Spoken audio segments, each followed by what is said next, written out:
اور ان جانوروں کو جن کے گلے میں پٹے بندھے ہوں، یہ اس لیے کہ تم جان لو کہ جو کچھ آسمانوں میں اور جو کچھ زمین میں ہے اللہ سب کو جانتا ہے، اور یہ کہ اللہ کو ہر چیز کا علم ہے۔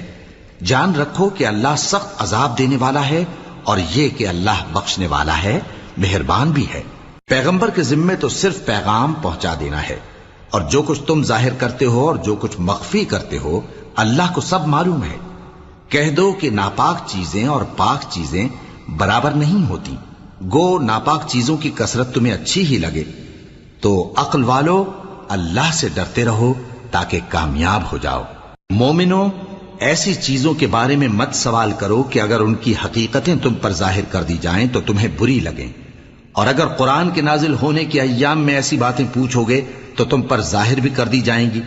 اب تو اللہ نے ایسی باتوں کے پوچھنے سے درگزر فرمایا ہے، اور اللہ بخشنے والا ہے،